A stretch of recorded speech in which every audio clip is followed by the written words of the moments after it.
Assalamualaikum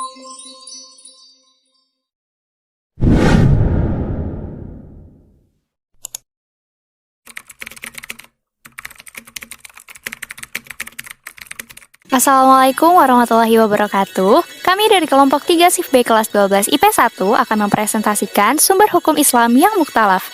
Yuk simak video berikut ini. Istisna secara bahasa adalah tidak memandang seseorang dari sifatnya, di mana maksud dari kalimat tersebut ialah menganggap segala sesuatunya baik, meski orang lain menganggap hal tersebut tidak baik. Adapun secara istilah, para ulama menanggapinya dengan cukup beraneka macam. 2. Dasar hukum. Quran Surah Az-Zumar ayat 18. 3. Contoh kasus. Contoh istihsan adalah diperkenakannya jual beli salam yang sudah menjadi kebiasaan di masyarakat. 4. Pendapat ulama. Pendapat Imam Syafi'i menolak karena menurutnya orang yang menggunakan istihsan sebagai dasar hukum Islam sama dengan orang yang membuat pendapat sendiri. Kalau menurut Abu Hanifah setuju karena hukum yang lain lebih kuat daripada hukum yang lama, berpindah karena alasan yang lebih kuat. 2. Istishab. Istishab jika diterjemahkan secara bahasa berarti yang selalu menemani atau selalu menyertai. Adapun secara istilah, istishab memiliki berbagai pemaknaan. Memperjelas dengan kalimatnya, yakni keberadaan istishab sebagai hukum yang telah tetap di masa lalu akan terus berlaku hingga masa sekarang dan yang akan datang sebab tidak ada dalil syara yang akan merubahnya. 2. Dasar hukum. Hadis riwayat Abu Daud dari Abu Hurairah. 3. Contoh kasus. Contoh istishab adalah keberadaan puasa di bulan Syawal yang tidak diwajibkan karena sejak dahulu memang tidak ada dalil syara yang akan mengubahnya, sehingga hukum ini akan bersifat mutlak dan tetap. 4. Pendapat ulama. Keberadaan istishab tentu tidak lepas dari pro dan kontra di kalangan jumhur ulama. Mayoritas dari kalangan mazhab Maliki, Syafi'i, dan Hambali menyatakan bahwa mereka menyetujui keberadaan istishab sebagai sumber hukum. Sebagian hukum mazhab Syafi'i dan kelompok ilmu kalam berargumen bahwasanya mereka menolak istishab sebagai sumber hukum Islam. Yang ketiga, masalah mursalah. Masalah mursalah secara etimologi dapat diartikan sebagai manfaat. Manfaat tersebut harus ada pemahaman atau maknanya. Dalam masalah mursalah ini ada dasar hukum yang disebutkan dalam Al-Ghazali merumuskan masalah mursalah ini.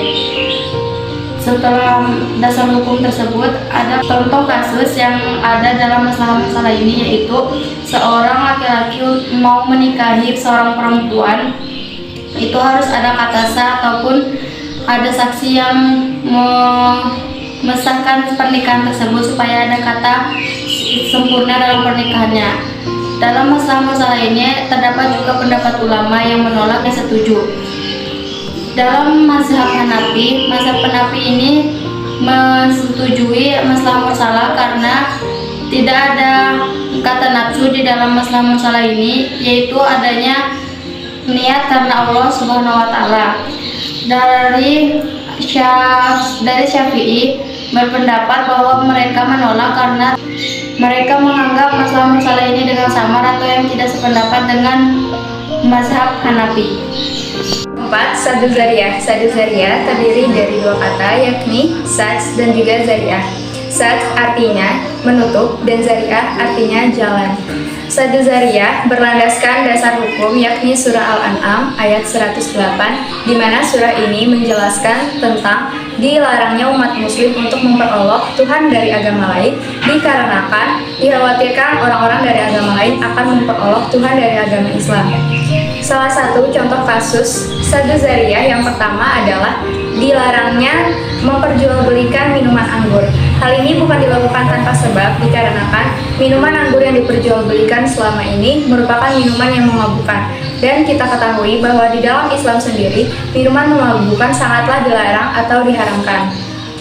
Ulama Imam Maliki menanggapi Sadu Zariyah dengan pernyataan setuju dikarenakan ia beranggapan bahwa sesuatu yang kesannya buruk bisa saja untuk dilarang. Sementara Imam Abu Hanifah dan Imam Syafi'i melarang adanya Sadu Zariyah ini dikarenakan sesuatu yang pada dasarnya sudah mubah maka akan tetap mubah dan tidak akan bisa dirubah sedikit pun. 5. Al-urf. Satu pendapat al-urf atau yang kerap diartikan sebagai adat istiadat merupakan sesuatu yang dapat dikenal manusia baik perbuatan atau ucapan. Adat merupakan sesuatu yang dijadikan manusia perbuatan atau kebiasaan manusia.